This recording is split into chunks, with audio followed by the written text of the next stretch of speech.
അങ്ങനെ രാവിലെ ബ്രേക്ക്ഫാസ്റ്റൊക്കെ കഴിച്ച് കഴിഞ്ഞിട്ട് ഇതേ ഉച്ചത്തേക്കുള്ള ചോറും കറിയും വെക്കാൻ വേണ്ടി വന്നതാണ് കേട്ടോ. അപ്പോൾ ആദ്യം തന്നെ ചോറിനുള്ള വെള്ളം അടുപ്പത്ത് വെച്ചിട്ട് അരി കഴുകാനായിട്ട് എടുത്തേ.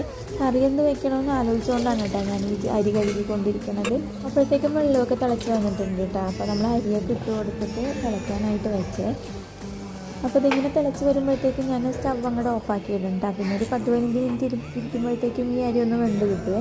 പിന്നെ വിശപ്പടങ്ങാത്ത പോലെ തോന്നിയപ്പോൾ ഞാനൊരു ഏത്തപ്പഴം കൂടെ എടുത്ത് കഴിച്ചേക്കാം. അത് കഴിഞ്ഞിട്ട് നമ്മളിത് ക്യാബേജും ക്യാരറ്റും കൂടെ ഒന്ന് ഉപ്പേരി വയ്ക്കാമെന്ന് വിചാരിച്ച്.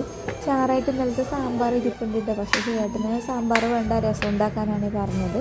അപ്പോൾ പിന്നെ മീൻ വറുക്കാനുള്ളത് 1-2 കഷ്ണം ഇരിപ്പുണ്ട്. അതും കൂടെ ആകുമ്പോഴത്തേക്കും ഇന്നത്തേക്കൊക്കെയുള്ള കറിയൊക്കെ ആയേ.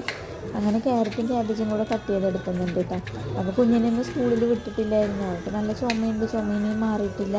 അപ്പോൾ സ്കൂളിൽ ഇങ്ങനെ പോയിക്കൊണ്ടിരിക്കുമ്പോൾ ചുമ ഇങ്ങനെ കൂടി വരുന്നത് പോലെ തോന്നിയതുകൊണ്ട് ഞങ്ങളുടെ സ്കൂളിൽ വിട്ടില്ല. അപ്പോൾ ആൾ TV കണ്ടുകൊണ്ടിരിക്കുകയാണ് കേട്ടോ.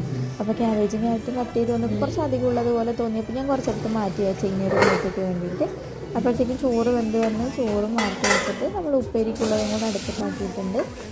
പിന്നെ രസവും കൂടെ വെച്ചെടുക്കുന്നുണ്ട് കേട്ടോ. അപ്പോൾ ഉപ്പേരി റെഡിയായി അതങ്ങ് ഇറക്കി മാറ്റി വെച്ചു. രസത്തിലേക്കുള്ള പുളിയൊക്കെ ഒഴിച്ചു കൊടുത്ത് ആവശ്യത്തിന് വെള്ളമൊക്കെ ഒഴിച്ചു കൊടുത്ത് തിളപ്പിച്ചെടുത്തിട്ടുണ്ട്.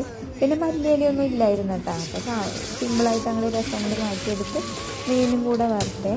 അപ്പോഴാണ് നോക്കുമ്പോൾ 2-3 മുട്ട ഇരിപ്പുണ്ടായിരുന്നു കേട്ടോ. അപ്പോൾ ഇങ്ങനെ ഞാൻ മുട്ട എടുത്തിട്ട് മുട്ടയും തക്കാളിയും കൂടെ ചിക്കിയെടുത്ത് അതും കൂടെ റെഡിയാക്കിയിട്ടാണ്. അങ്ങനെ കറിയൊക്കെ റെഡിയാക്കിയപ്പോഴത്തേക്ക് എന്നാൽ ചോറെടുത്തു എന്ന് പറഞ്ഞ ചേട്ടൻ നേരത്തെ ഇറങ്ങാലോ എന്ന് ഓർത്തിട്ട് പിന്നെ ചേട്ടനുള്ള ചോറും കറിയൊക്കെ എടുത്തു കൊടുത്ത് ചേട്ടൻ കഴിച്ചിട്ട് അപ്പം തന്നെ ഇറങ്ങിയിട്ടാണ്.